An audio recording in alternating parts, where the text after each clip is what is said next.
in North Carolina. And I had just got started into my RN program, and my husband wanted to relocate. And so at first I was like, yeah. He said, go ahead on, stay back here, go to school, and I'll take care of the kids up here in Charlotte. But about 2 weeks later, I thought about it. I said, now, I'm just being real. I said, I'm sending my husband and my children up there to Charlotte, and it's open. I'm thinking like a woman with all these women up here. That's how I was thinking. I was like, okay, Lord, I'm going to just, put this to the side. And I said, I know that you will meet me in Charlotte. And so when I came to Charlotte, I went to UNC Charlotte, and I started, I majored in sociology. First time. I've been in healthcare for 25 years. Okay. And I majored in sociology. I focused, concentrated in social problems and policies. And once I got into that major, man, it's like my eyes were wide open to see some of the things that were going on in our society and the reasons why these problems exist. And realizing that some of these social problems exist not just because of the individual chose to, but there are certain systems in place that keeps the individual down.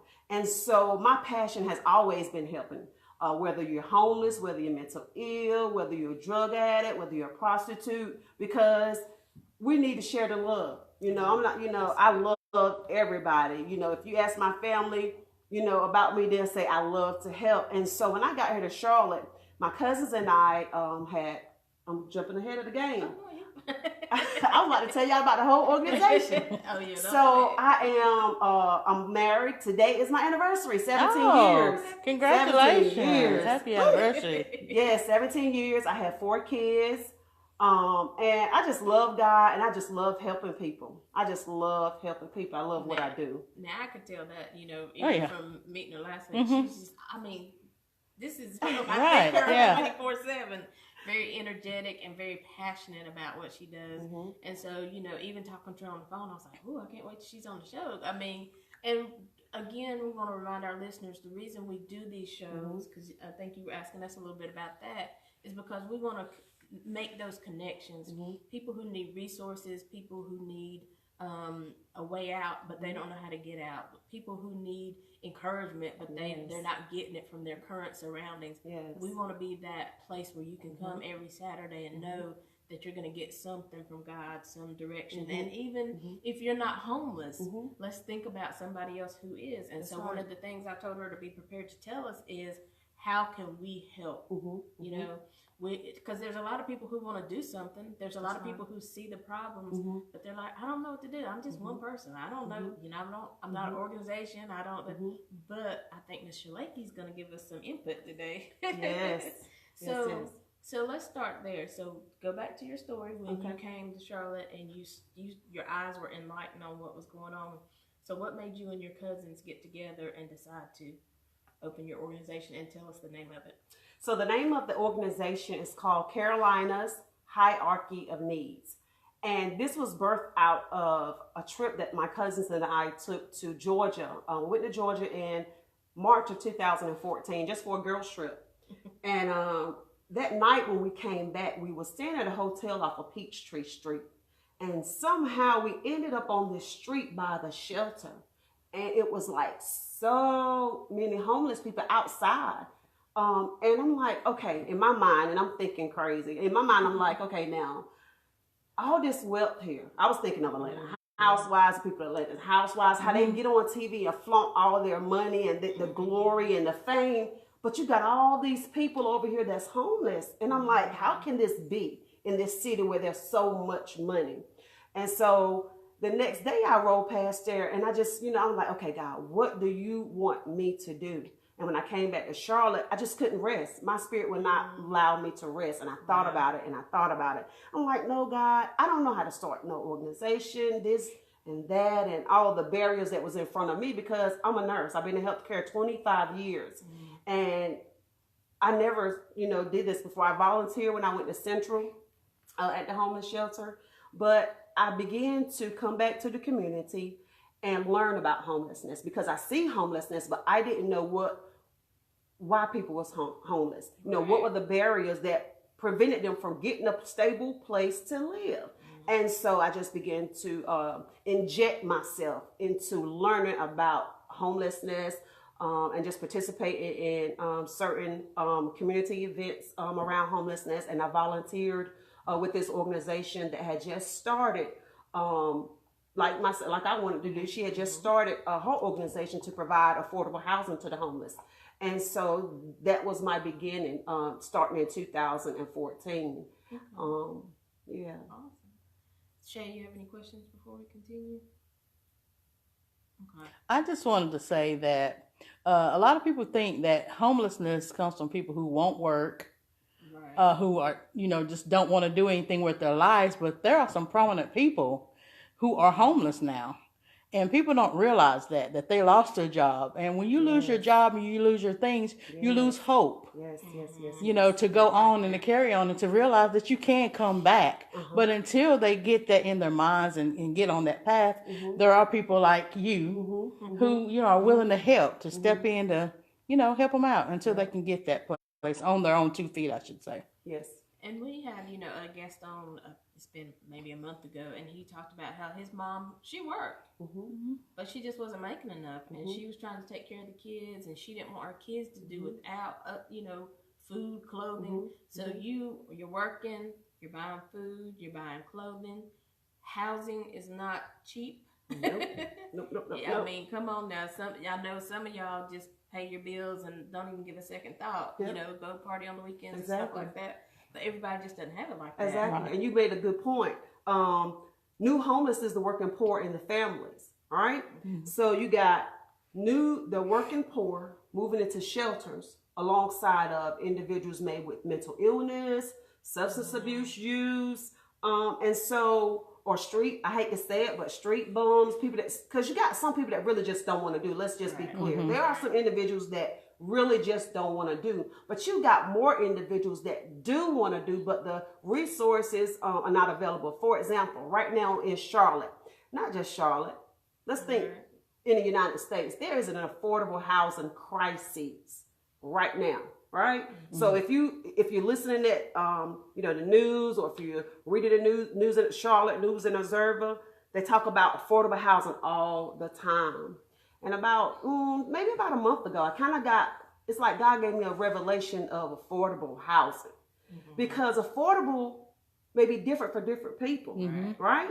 So I think in some aspect, we may need to change that term to low income housing.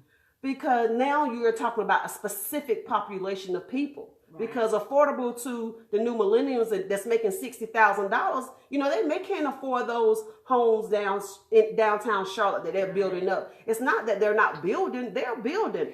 But they're just not building for the low income families, because the need is the market rate. That's the need, and so that's where we're at across America. Homelessness is increasing across America. There is affordable housing crises. And so I'm just appealing to those individuals that's out there, wherever you are, whether you're in New York or California, get involved. If you own property, contact the local organizations that are in your community that service the homeless community. Let them know you have property that's available. That's a good point. And I was even thinking about when you're talking about the Atlanta Housewives and things like that. I mean, hey, y'all made your money. You live how you want to live. But at the same time, I think about one of their houses.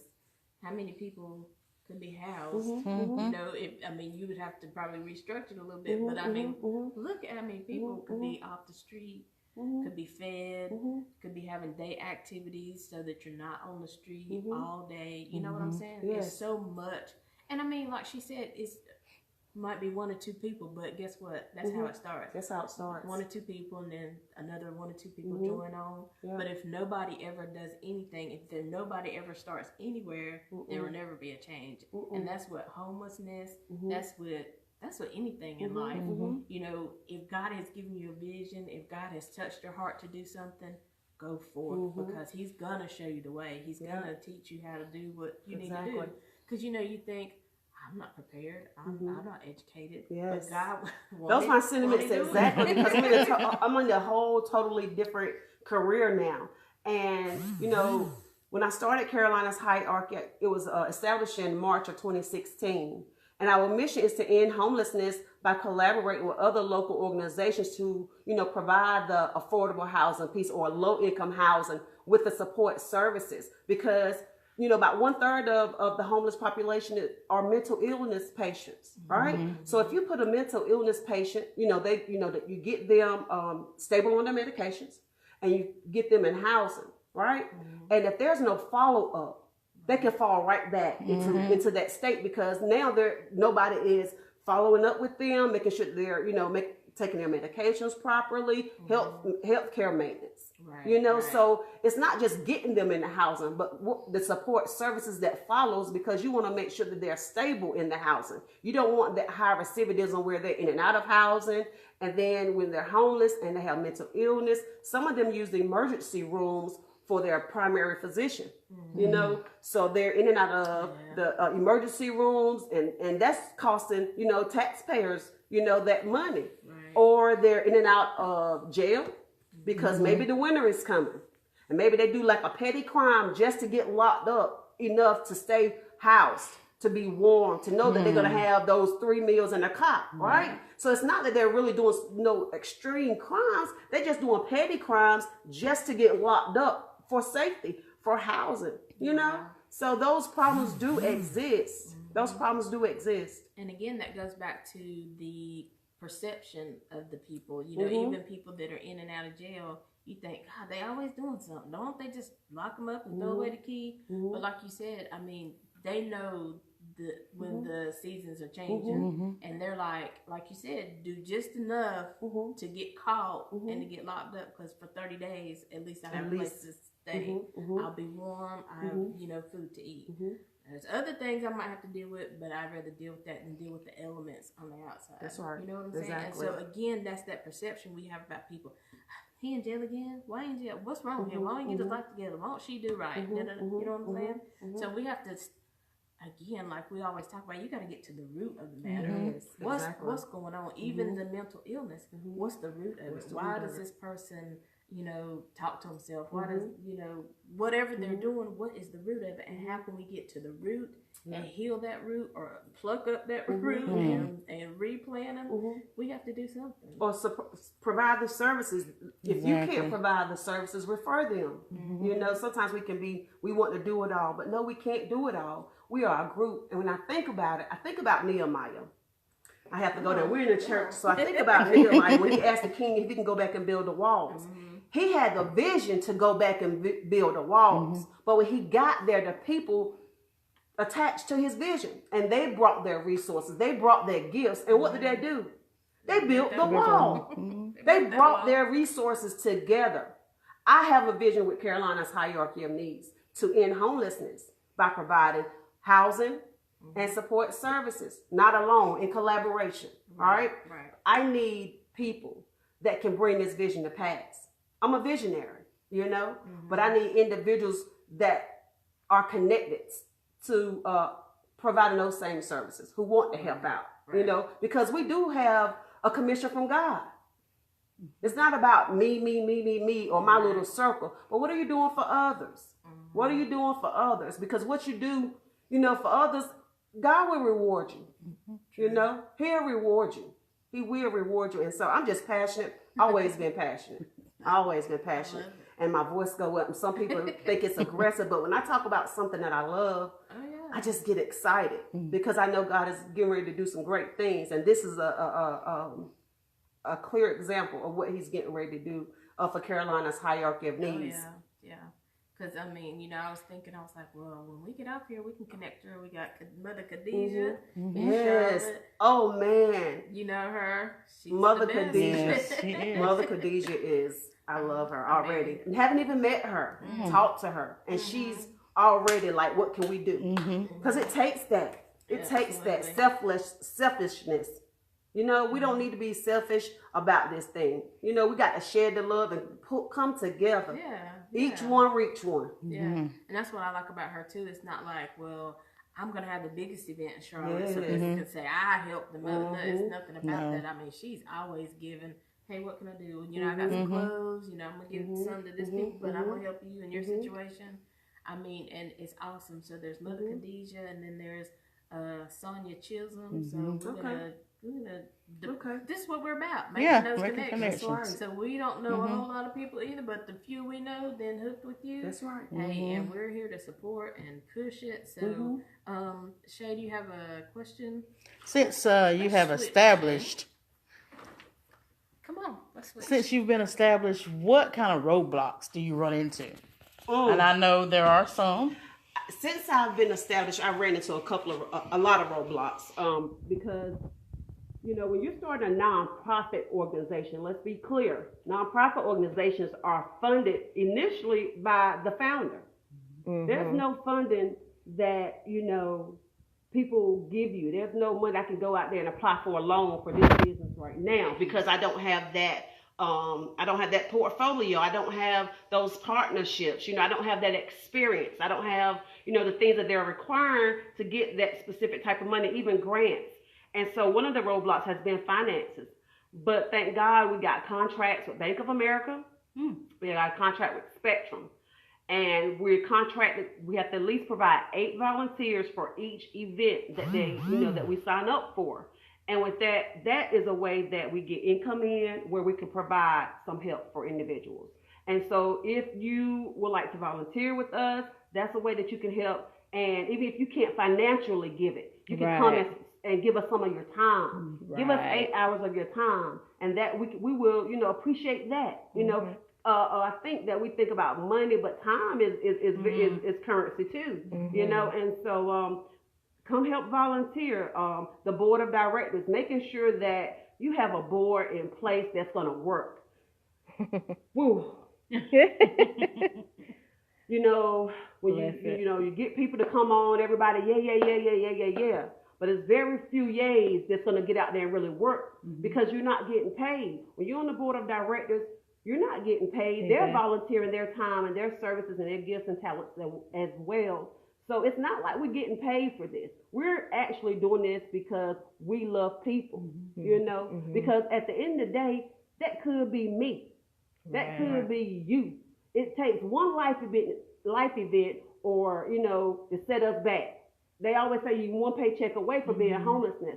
And I can say that, you know, like I've been out of work now since July for health reasons. And I thank God that I had benefits in place, but not everybody have benefits in place that can sustain their income while they're out of work. And so that's a way, I mean, that can lead to homelessness, you know, so I don't know how I got back there, but the board of directors having an active board. So, you know, that's been a struggle. People say they're going to do, and I thank God, you know, this last few months I had this young lady named Latoya Williams that had really been, you know, stepping up and helping me out.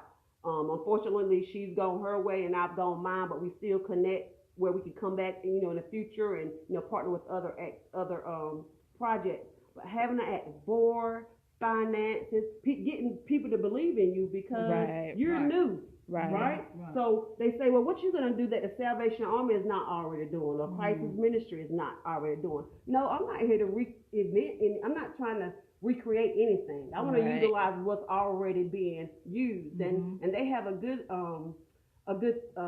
thing that they're doing right now. It's called Housing First. They're taking away the barriers and they're housing the people first, and then they're dealing with their issues. You know, so just making sure that, you know, I'm being visible, making sure that I'm being active. That's, you know, that's what I've been doing to try to bring some type of exposure or visibility to the organization. But that's one of the weaknesses of the organization is being new versus an organization that's been out there 25 years. Get people to believe in your vision. Like, what's she doing this for? Or, you know, just different things about people. But I just want everybody to know I don't get paid. I'm doing this out of the kindness of my heart because I love people. God given me nursing to take care of those needs. And eventually, you know, through Carolina's hierarchy of needs, I could come out and do that. But it's just passion, you know, just passion. But, you know, there are several barriers. You know, I've been having to pay out of pocket a lot, you know, but I want to give up a lot. I'm like, okay, God, now why I got to do this? Why? But it's a vision that won't let me give it up. I wanted to say, I told my husband a little while ago, like, baby, I just want to, you know, go get me some family care homes and do me. Like, why do I have to do this? But my spirit won't let me rest. Girl, come on. It just won't. And so I know that there are individuals out there that maybe your spirit won't let you rest because it's something that you are passionate about. So if you're passionate about helping the homeless, you know, looking for a second career, you got free time, or if you retire, if you may be older, want to be, you know, what can I do to help? You can help us. We can use you. You know, we can use you.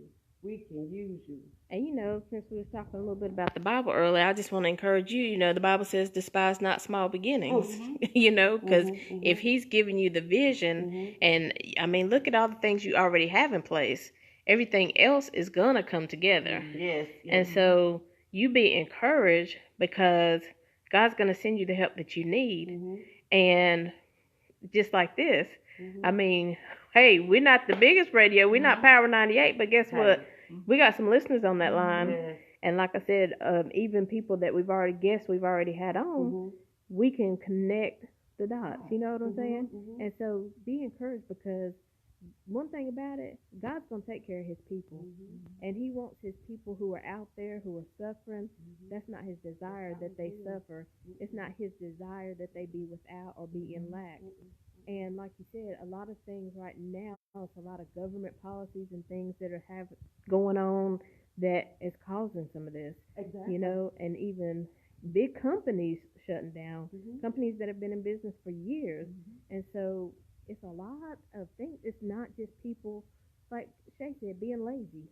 Now, I mean, who wants to live out on the streets at 10 below zero? You got some people. You got some. Let me say this. One of the things that I did in learning, I volunteered for a point in time count.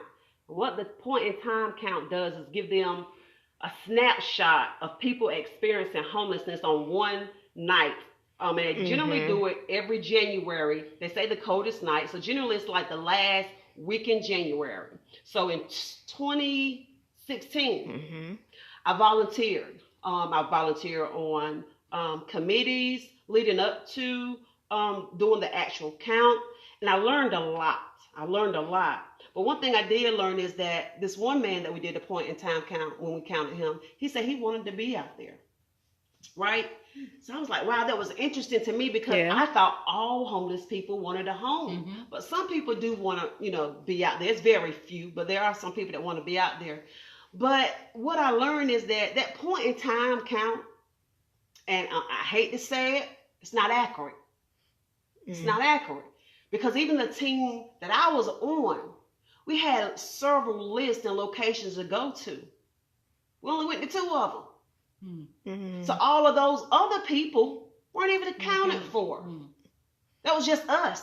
Wow. Right? So even though, you know, they say, like, let me read the statistic. It says in 2017, people experiencing homelessness in Mecklenburg County was 1,476. All right? And they said that it's been a 26% decrease since 2010 and a 12% decrease since 2016.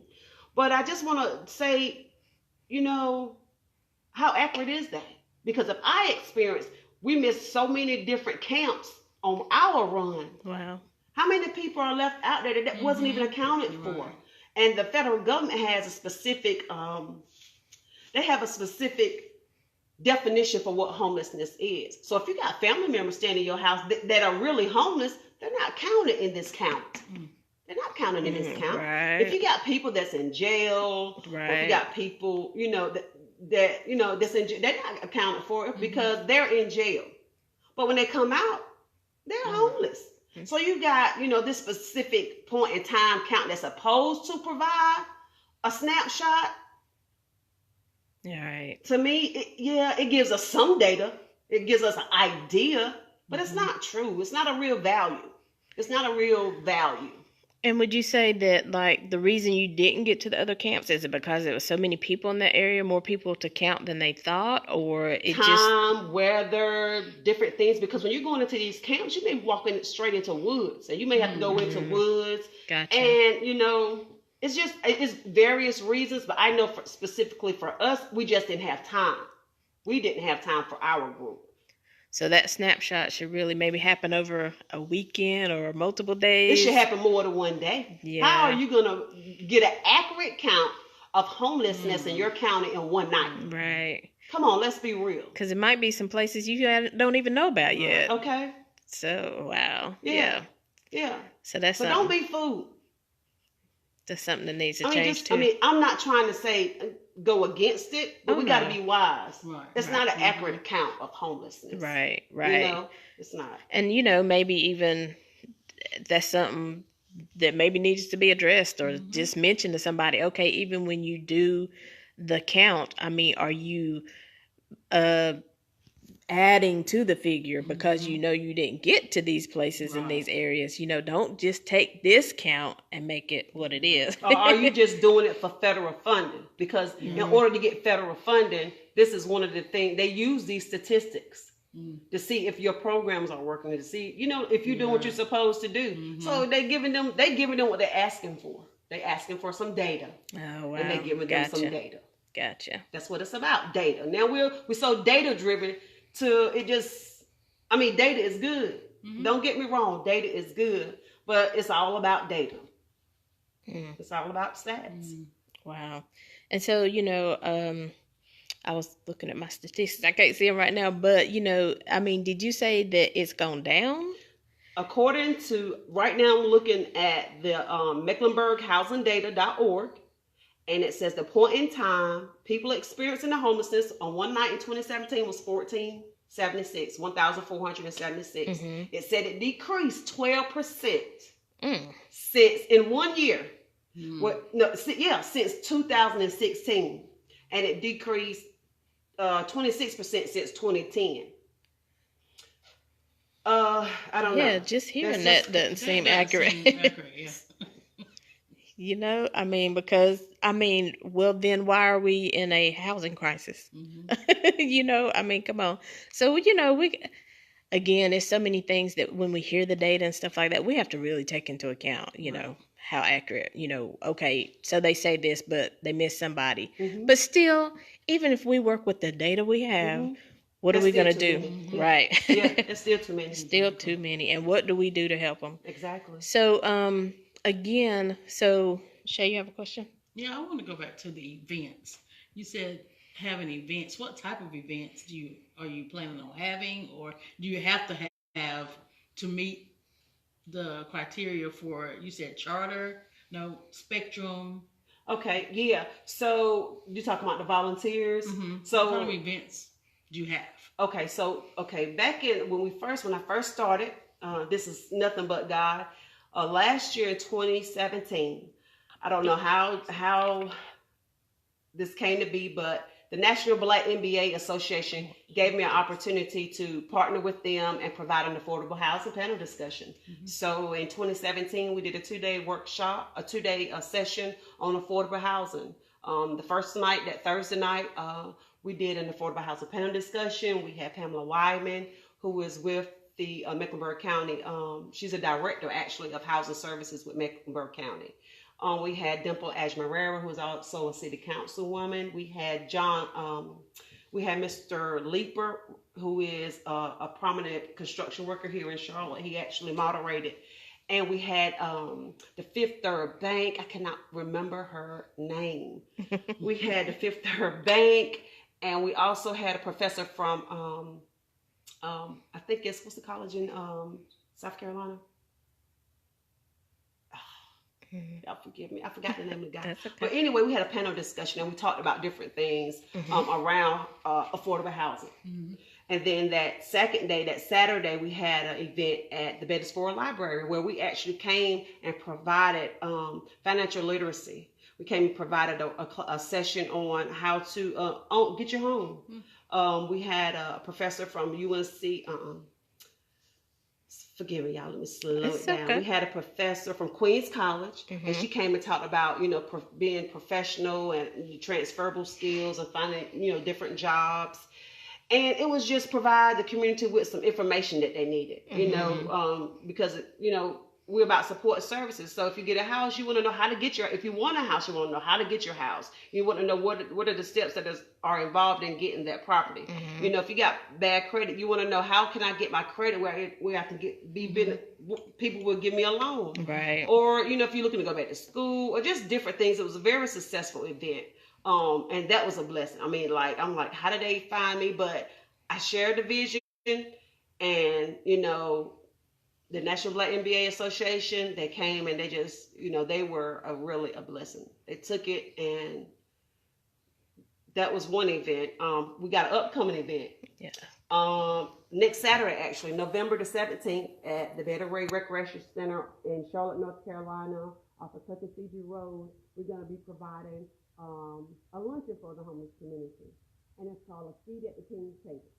Oh, okay. Seat at the King's Table. And so we just want to share love. I got my family that's coming, cook from Eastern North Carolina. You know, it's just so much love. I'm so excited because my family come out here to cook. I get to share their cooking with Charlotte, and I just want to serve. I had people that reach out to me, you know, wanting to volunteer. So I got people that's coming out to volunteer. I have a lady that's coming, reached out to me. She's going to come out there and help take pictures. And so people just, you know, been calling and, you know, wanted to help. Mm-hmm. That's been a blessing. Just in this week, right here alone. Wow. In this week alone. So tell us, you know, while we're on this event, because I'm going to end the live in just a minute, but go ahead and tell us what other things you need or how they can contact you about the event. Okay. If you want to volunteer with us, we're looking for volunteers. At Bank of America, you must be 16 and older. At Spectrum, you must be 18 and over. If you want to volunteer, I need grant writers. I need researchers. I need individuals that's willing to get out there and get community involvement, bring awareness to the organization. Contact Shalakee Edwards-Baker at 704-977-5225. Or you can email me at SHALAKEE at carolinasneeds.org. Just CAROLINASNEEDS.org. You can email me, you can call me, you can find me on Facebook, Shalakee Edwards, SHALAKEE, or you can look up Carolina's Hierarchy of Needs and just contact me. No help will be turned away. And what time is the event next week? The event next week will start at 1. We're going to see it from 1 to 3. We have partnered with Mecklenburg County Parks and Recreation. They're partnering with us. They're going to be providing the activities, and also they're letting us use their facilities. So they're going to be partnering with us, and we're going to have face painting, we're going to have games, we're going to have food, and we're just going to have fun, and we're just going to have fellowship, you know, sharing love. Let people know, you know, we love you and God loves you, you know.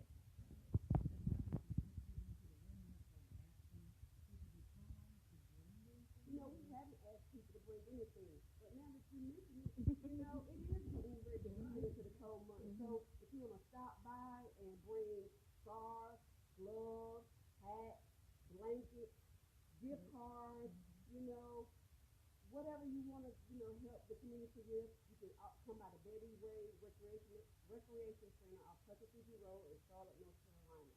I don't have that exact address with me right now. I'll share that and we'll put it on this Facebook Live. But again, you know, that's one of the things we're going to talk about too is, you know, on a continual basis, you know, even if we can't make it to the event next week, there are still needs.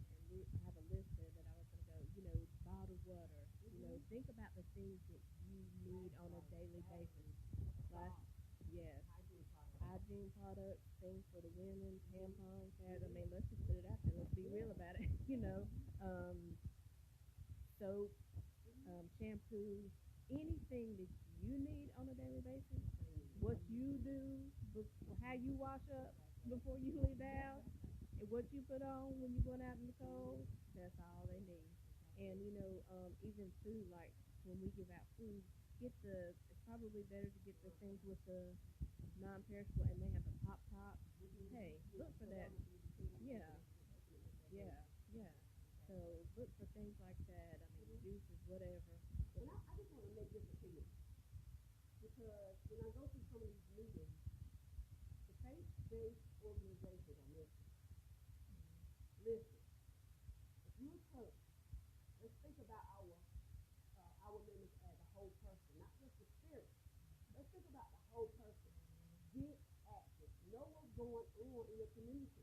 You know, if you got we converting, you know, people that's on drugs and alcoholics, we converting them.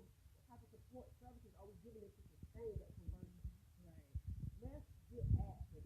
If you're a faith-based organization, contact me. I need your help. If you got land, housing, contact me. I need your help. We need your help, not I. We, Carolina's High Arc of Needs, need your help. So